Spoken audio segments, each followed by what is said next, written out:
Yo, welcome back to the Britball YouTube channel, ladies and gentlemen, boys and girls, and today we are carrying on our series of the last 5 years with the first round picks for each NFL franchise. And today we are doing the Las Vegas Raiders, formerly the Oakland Raiders.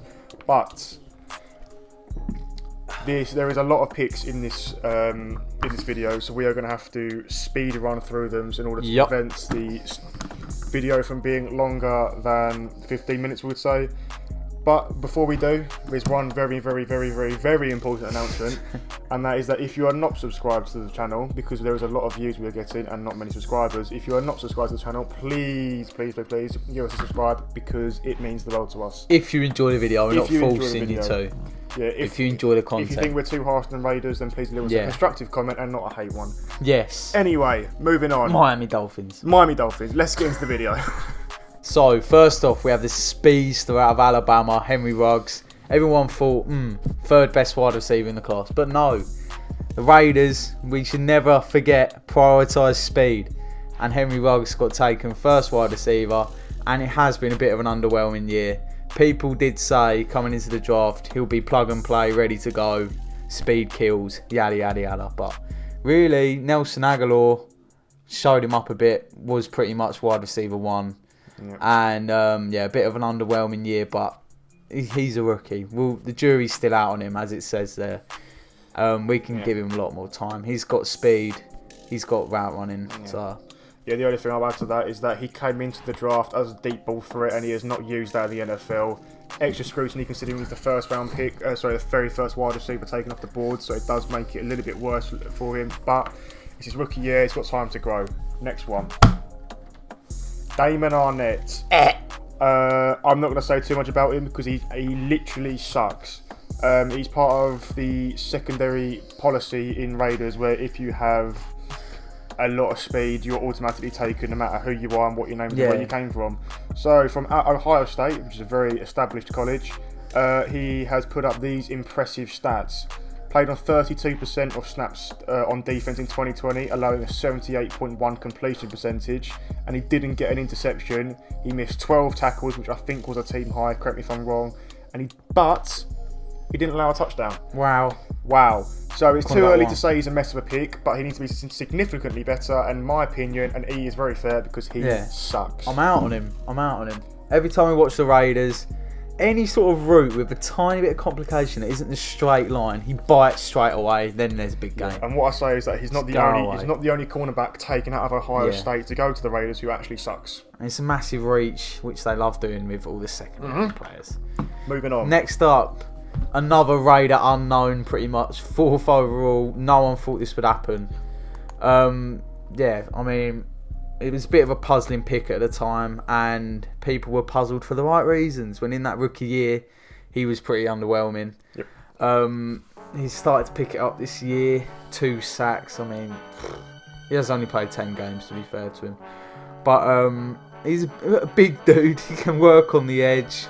I wouldn't say it's as bad as some of these other picks. No, definitely not. And he has been playing solid.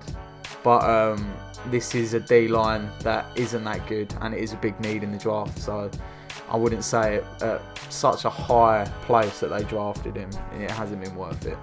Yeah, the only thing I'll say is that he's a player whose work ethic and determination isn't reflected in the stat sheets. He's more of a intangible player where the stuff he does, like the pressures, etc., don't actually properly reflect his ability on the stat sheet, but it would be better. Like Ed Oliver, it would be more impressive if he did put some more impressive stats up, but he's not that bad. Josh Jacobs, a brilliant stud of a running back. He's got 2 consecutive 1,000+ rushing yards, 19 TDs already. He is one of the best running backs in his position, and he's only 23 and he's still on his rookie deal. He does need to improve on the receiving game because he does struggle a little bit. But as a running back, it says it in the name. It's rushing. You're not expected to do it, but it does cost him a little bit. It does put him back. But his speed and size does allow a dual threat of extending the rushing game and shrugging off challenges. And in 2019 alone, he evaded 6.2 tackles per game, which was his best so far. So he's easily a stud of a running back. Yeah. This guy's great to watch. He's got all the tricks you need in a running back. and he might not be the physical freak as some people are, but no, a great running back to watch. Yeah. And really someone that lit the league alight. There was so much hype in his rookie year after his first few games. But next pick. This is me, isn't it? Yeah. Oh my god. Right, Jonathan Abram. Where can I start? I mean, this guy is such a Raiders pick. I mean, a big reach, someone that's big and strong and quick. And this guy, watching him play, it is entertaining, I will admit that, but for all the wrong reasons.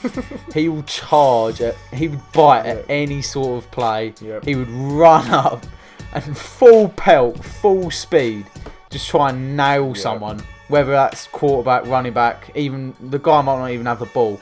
I remember watching him one time, he's running so quick, he's like nailing the camera. He's nailing the camera stand near the edge of the pitch and injuring his shoulder. Yep. So, I mean, I've got that, he's a nuclear warhead of a player, but not in a good way. He's so bad in coverage. He doesn't really stick to coverage either. He's so impatient. He would just go and fly up into someone. Yeah. So, it's a D. I mean, it's a safety. You've got to be able to cover plays, and you're just asking for a big play. I remember, and not to be biased, but against the Bills, we just big play after big play. We could lob it up to Stephon Diggs. Who wasn't there? Abram, because he's probably trying to rush and hit someone. So yeah, I've got it down as his aggression in the tackle leaves him out of position from time to time, a bit too many times. He played one game in his rookie season, and his second season he got a 39.5 PFF rating, and he ranked last amongst 91 qualified safeties in the league. He finished last. Nice. So he generally is awful. Colton Miller, a good pick. A good pick outside of Josh Jacobs. Oh yeah. He allowed 2 sacks and 4 penalties in 2020 with a PFF of 72.9. He was criticised for a lack of consistency in college, but he's proven everyone wrong since entering the NFL. He's been brilliant. He's been proven to be one of the best blindside tacklers in the NFL. Left tackle. A blindside tackler is left tackle. And the job of a left tackle is to protect the blind side, but he's pulled his weight as well when run blocking, even though runners don't tend to go on the left hand side. But he's improved since he first started. He's brilliant at pass protection. Yeah, he's just it's a good pick. He's a very, very good pick. It's a good pick. Finally. Yeah, and even though they've had a bit of a coal on the offensive line this off-season, moving everyone around, he's got that left tackle place cemented. Yeah. And yeah, he probably earn a bag. Alright. The other Ohio State corner. So now we've got another reach for the Raiders. They just can't draft the secondary at all. I mean, it's a disaster. Doesn't even play for them anymore. No, it's a disaster. Right. So we've got Gareon Conley. Just another guy, like, who's worse out of him and Arnette? I mean, it's probably Arnette. This guy could play sometimes. I mean, he hasn't played this year, injured, traded for a third, now a free agent. I'm not sure he's been signed anywhere. Don't ask me. He's not a big name anymore. Yeah, and it would hurt even more considering they're only 3 picks away. 3 picks after was Tre'Davious White, an all-pro corner who I love. They could have taken him. They could have hit on the secondary for once, but they had to go for an Ohio State corner who's quick. And look where it's got them. He's out. Yeah. He's maybe out of the league, but traded for a third only after 2 years in the league. I think great value, Raiders. The stat that sums this guy up is that in his last game as a Raider, he was traded after a game against Green Bay in which Rodgers had a perfect quarterback rating against him. Yeah, I saw that. And it was against backup. It was against backup wide receivers. Yeah, it was. The Green Bay ran all over him, and that was the final straw. Yeah, that was when Rodgers had all his receivers out. You're playing with practice squad guys, and they're just burning Conley. Yeah. Perfect quarterback range. You realise how hard that is to get. He may look so easy. I thought he skipped it. But there you go. Okay. After some technical difficulties, we are back with Carl Joseph. Are you taking this one? Yeah, I'll go for it. Go. Drafted out of West Virginia, they declined his 5th-year option after he lost his start responsibility in 2018. Nice. He came back in 2019 as a starter and played his best ever football before he joined the Browns. He took a very, very long time to load a defensive scheme at the Raiders. He was dropped when he struggled, and he was only brought in for a few impact plays, which weren't enough to warrant a new deal, and deservedly so. It was just another case of him not fitting the scheme just because of the fact that he had a little bit of speed about him. That just, big and quick. Yeah, he didn't work with the head coach, didn't work with the coordinator, he didn't fit the scheme, but that is a running theme when it comes to drafting anything further back than defensive tackle, apparently, Raiders. So, yeah, another D. Actually, no, I did draft Khalil Mack a little bit further back. Tiny, just a tad. Christ. And that's Okay, that. that's the Raiders. So, one positive thing we can take from this is that in the post-Al Davis era, there is still the Raider unknown. They still draft guys that are big and quick with really long surnames or a double barrel name.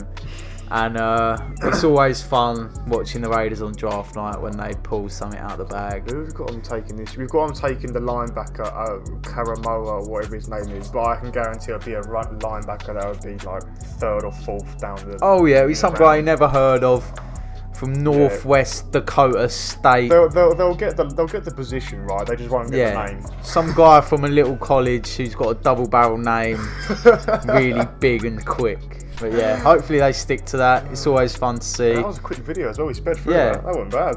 And it's not bad having Jonathan Abrams in the league where they just fling and hit people. It's quite fun to watch. So anyway, that's been the Raiders. We've smashed through it. Yeah, and then it'll be the last team in the AFC West, which is the Broncos. Biggest Bronco team. Nation, get ready. Indeed. And until then, see ya.